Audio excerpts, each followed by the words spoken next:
On July the 5th this year, 2015, I was out for a walk and came upon a little tiny yellow-bellied slider hatchling on the side of the road. I picked him up, took him home, and set up a hatchling tank for him and put him in there, and he did fantastic. We kept him for just over 2 months before releasing him yesterday, which would be the 10th of September. Here you can see the little guy up basking. Real pretty, lots of nice colors, little legs stretched out trying to absorb all that UV. The little tank there has a lot of mopani wood in it, which is why the water is a bit tinted. There's also a mix of live and plastic plants. Love the way they stretch their little legs out. I believe that's to expose the skin to UV so it can absorb it. I don't think it would be absorbed through the shell. Now here you see the turtle sometime later after it's done some growing, and the color of the shell is changing. It's becoming darker. The colors in the face are still very bright, but the shell is darkening as it gets much larger. Its appetite has become ferocious. It's also been attacking the ghost shrimp in the tank, so the ghost shrimp are very happy to see this little guy go. Didn't go after the catfish, but it was starting to become a concern as this turtle can get quite large. I believe it's a male. The tail is pretty good size. There's a ghost shrimp right there. It's not bothering it at this time. But would eat as much food as you could give it. This turtle had a bottomless pit for his stomach. Those are Hikari carnivore wafers, the ones that the one he was just chewing on. There's also a Hikari sinking wafers, which the catfish actually prefer. And here he is. Bottoms up, digging in the mopani wood there for some pellets that have gotten trapped in there somehow. I also fed him fish, different kinds of fish, sly and whiting and shrimp. And I dropped little bits of cuttlebone in there, which he also ate, which is good for keeping the beak trim and the added calcium for growth, bone growth. And I'm not sure if the shell actually has calcium in it. I think it's more like the same composition of a fingernail, but in any case, a lot of calcium from the cuttlebone. And this little turtle was totally fearless. Didn't seem to have any concern. I could put my hand in the tank and move things around, and he just didn't care. You see the plastic plant there that he's kind of crawling on now. There's some anacharis or string plants there, as I call them, or hydrilla. Then there's this other plants that I brought from the river. I'm not quite sure what they're called. There's a mix of different kinds of plants in there, live plants. There's a little bit of duckweed as well. He comes up for a little air. Adorable little turtle. I'm really going to miss him. It was tough releasing him in the river, but I think that's where he belongs. And there you see him up basking now, looking quite different than he did at the beginning of the video. Good looking, very healthy, terrific little turtle. Okay, we're at River Hills Park here in Tampa on the Hillsborough River, and I got my little hatchling here. I rescued this little guy about 2 months ago off the street near where I live.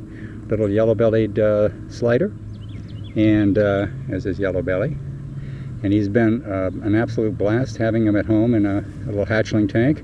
But it's time for him to join the wild, and I found a good spot for him, and we're going to be heading up about a 10-minute paddle up this way to a big islet, and I'm going to let the little guy go. And it's going to be kind of sad, but it's the right thing to do. Look at this, beautiful colors, just a super turtle, totally unafraid of me, amazing. Anyway, I'm going to put you back in your little tub here. I got a nice little tub here full of I can't even say the words, sphagnum moss. I can't say that word for some reason. Anyway, full of moss, and this is where he'll stay until we get to the location, and I'll release him. Okay, I found the spot that I'm going to release my little yellow-bellied slider hatchling, right about here. And this is an islet, so there's no chance of running into people here. or almost no chance. The ground, the land is up in there. There's a little land right here underneath this big fern. And normally the water levels aren't this high, but you can see right there, there's a log which the turtles love to bask on when it's available. And if I can spin around here, first of all, there's the river. Let the light adjust there. Very beautiful. And I'll spin around some more. And behind me here, you can see a log sticking out of the water. That's a real popular basking spot too. And then there's one on the water right here. And all these little logs are popular basking areas for the turtles that live in this area. And it's also the one little spot I haven't seen any alligators. That doesn't mean there aren't any, but I haven't seen them here. I've seen them maybe 50 yards in either direction, but just not in this spot. So we're going to get our little turtle out and release them right here. And boy, this is going to be hard. Let me see how deep the water is. Okay, it's not too bad. It's only about 1.5 feet deep. Okay, here's our little yellow-bellied slider. Cute as a button, and sure has grown, gosh, twice the size it was a couple months ago. And we're going to let him go right in here, and it's going to be sad to see him go. Boy, he's ready to go. Oh, he went straight down. He didn't even thought maybe he would stay on the surface for a minute. Oh, that was a quick goodbye. Well, he may not miss me, but he'll sure miss the easy food. He's going to have to do his own hunting now. But this area in here is real nice. Heavy vegetation, ferns, there's some land, it's an islet, free of people. His only real problem here, of course, will be alligators. He'll be vulnerable all his life to those. Well, I'm pushing away.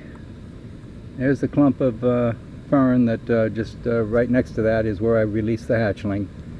And better view of the log. I think I got the sun in the camera here, but there's a better view of the log. There's another log underneath this log. It's actually a fallen cypress tree, I believe, where that mound is, where the fern is coming out. And when the water levels go down, as they should here in the next couple months, there'll be a second large log exposed here, and there'll be a lot of turtles basking up there, and hopefully my little hatchling will be one of them. And that concludes the saga of our little rescued yellow-bellied slider hatchling. Hoping he has a long, successful life on the Hillsborough River, trash and pollution notwithstanding.